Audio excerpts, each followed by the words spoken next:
Hello friends. तो आज हम बताने वाले हैं एक बहुत ही इंटरेस्टिंग टॉपिक जो कि आपको पता ही होगा। अगर आपको ना पता हो थंबनेल में देख लेंगे होंगे तो वो टॉपिक है। इसको अगर आपने समझ लिया तो बहुत ही मैथ को बेसिक से सीख लेंगे। बेसिक सीखने का मतलब आपको बहुत ही छोटी चीज़ें मिल जाएंगी जो कि बहुत एडवांस में समझ में आएंगी। मतलब एडवांस को समझने के लिए ये ज़रूरी है जानना संख्या पद्धति नंबर सिस्टम से, क्योंकि यार आप नंबर के बारे में नहीं जानेंगे तो आप कौन सी सवाल लगा पाएंगे। मैं यहाँ पर बेसिक जो मैथ्स की बेसिक क्लास है एडवांस तक ले जा रहा हूँ। इसमें आपका 42 से 43 क्लास जो भी है थंबनेल में लगा था तो वो क्लास चल रही है। तो प्लीज़ इसको आप पूरा फ़ायदा उठाइए। इसकी पिछली जितनी भी वीडियो आप एक बार छान डालिए। 100% अगर मैथ में रिजल्ट अच्छा आपका ना आया तब आके मुझे कहना। एक बार आप जरूर पूरी वीडियो देख लीजिएगा इसको भी, और सारी उस प्लेलिस्ट की वीडियो डिस्क्रिप्शन में लिंक है मैथ्स बेसिक टू एडवांस, जरूर एक बार चेक कर लेना। और मेरे सेकंड चैनल की लिंक नीचे डिस्क्रिप्शन है, उसको भी यार चैनल को सपोर्ट जरूर कर देना। चलिए स्टार्टअप करते हैं। यहाँ पर हम पहले चर्चा करते हैं क्लासिफिकेशन ऑफ नंबर। क्या classification of number, classification of numbers, ठीक है। क्लासिफिकेशन ऑफ नंबर मतलब संख्याओं का वर्गीकरण। इसको हिंदी में बोलते हैं क्या? संख्याओं का वर्गीकरण, ठीक है। संख्याओं का वर्गीकरण पर चर्चा करते हैं। देखिए संख्याओं का वर्गीकरण में सबसे पहले हम चलते हैं रियल नंबर। क्या चलते हैं? Real number. ये रियल नंबर्स हो गया। उसके बाद हम चलते हैं कभी मतलब आपका आता है इमेजिनरी नंबर। कौन सा नंबर आता है? Imaginary number. Imaginary numbers. अब इसको हिंदी में क्या बोलते हैं इमेजिनरी नंबर्स को और इन सबको? देखिए रियल नंबर का आपको पता ही है कि इसको बोलते हैं वास्तविक संख्या। यस है तो संख्याएं होंगी, वास्तविक संख्याएं, वास्तविक संख्याएं। और इमेजिनरी को काल्पनिक संख्याएं, आपको पता ही है काल्पनिक संख्याएं। अब यार नाम से भी पता चल रहा होगा आखिर क्या हम बताने वाले हैं। ये दो टाइप्स के आपके क्लासिफिकेशन आपको क्या हो गए? नंबर हो गए, ठीक है। तो वास्तविक संख्याएं कौन सी संख्या होती हैं? मतलब ऐसी संख्या हो कि जिस संख्या को निरूपित मतलब किया जा सकता है। ऐसी कोई संख्या हो जिसे हम लिख सके, बना सके कहीं पर भी, मतलब उसको हम सूचित करें उसके द्वारा।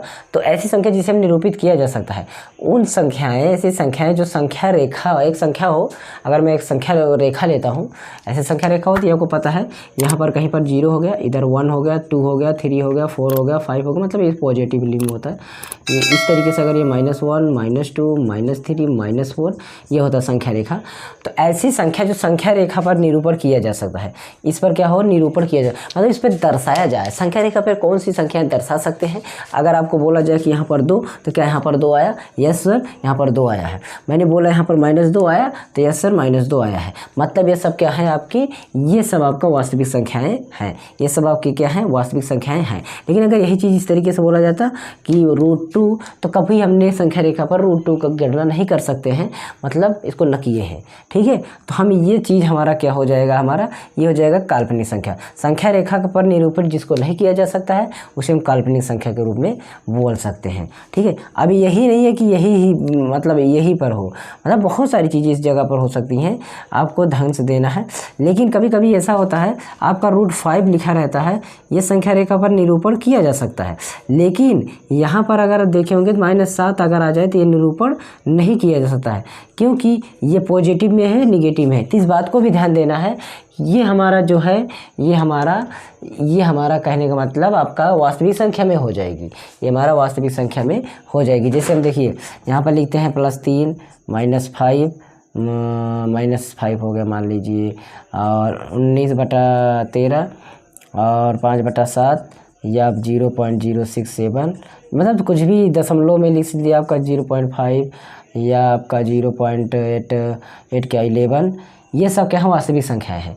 ये सब क्या है? वास्तविक। लेकिन अगर इसी जगह पर बोला जाए -7 फिर -3 फिर -5, मतलब सभी में इस तरीके से माइनस का आपका करना की जाए।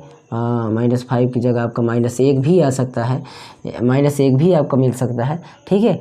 तो यहाँ पर आपका ये माइनस नेगेटिव में रही थी, काल्पनिक संख्याओं के रूप में इसको हम कह सकते हैं। तो ये आपकी दो प्रकार की संख्याएं हमने समझा दिया।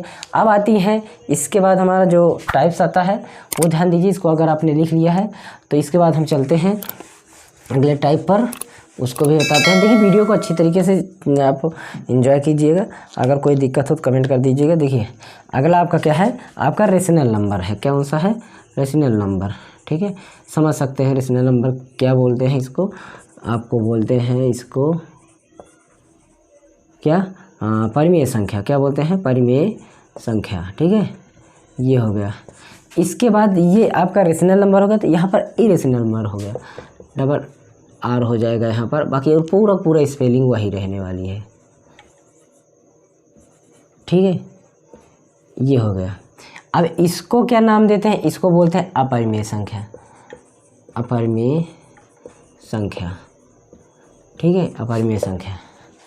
ये हो गई परिमेय संख्या, हो गई अपरिमेय संख्या।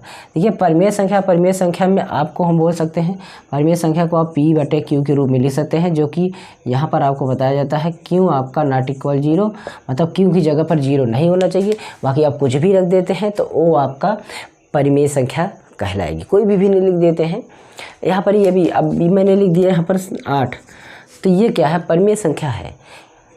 क्यों, मैंने बोला है P/Q, मतलब कोई संख्या, मतलब कोई भी भिन्न हो, अगर कोई भिन्न होता है तो हमारी परिमेय संख्या होती है, वो क्या होता है, हमारी परिमेय संख्या होती है।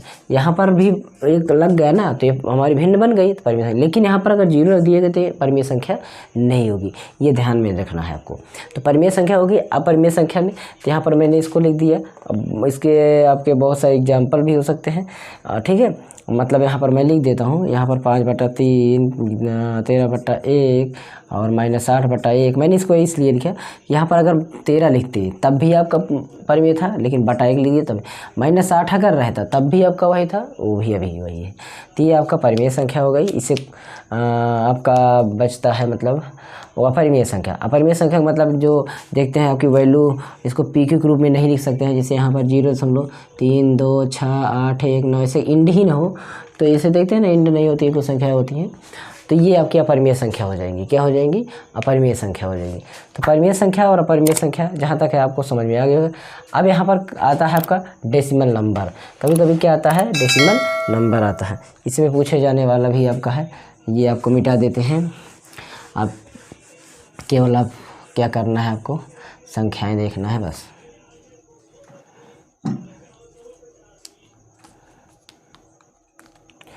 अब आ जाता है दशमलव।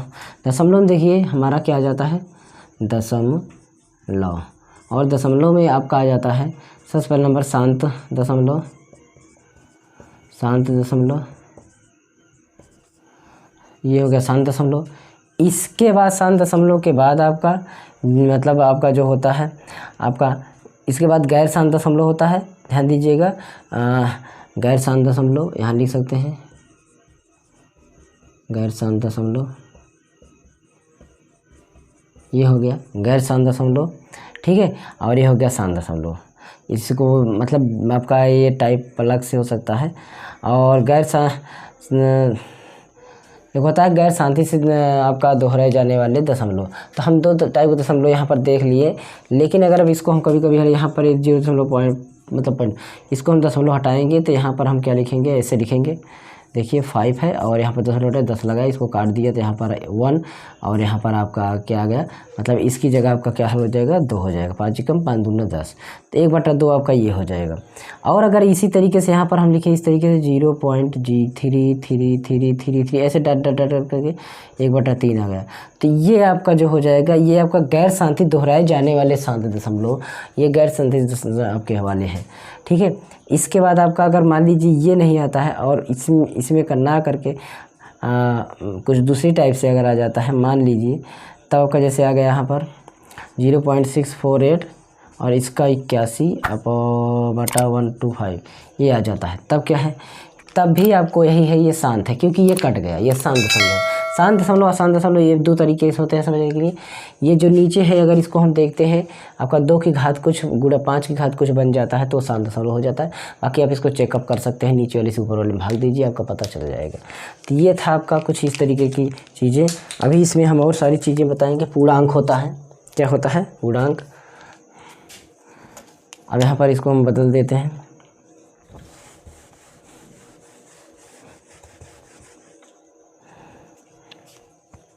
अब इसके बाद क्या है? पूर्णांक है, ठीक है।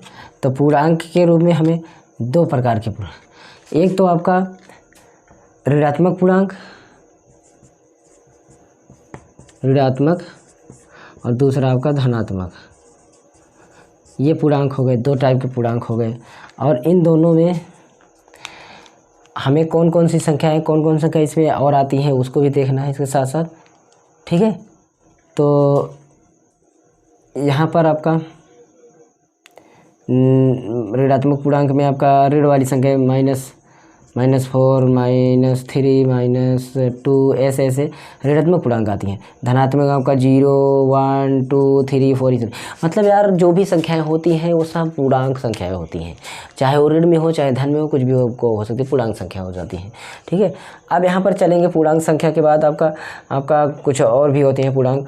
पूर्णांक में आपका सम विषम भी होता है, इसमें आपका सम संख्या हो सकती है आपका, इसमें आपका विषम भी हो सकती है, ये भी ध्यान दीजिएगा। पूर्णांक में सम विषम दोनों होती है।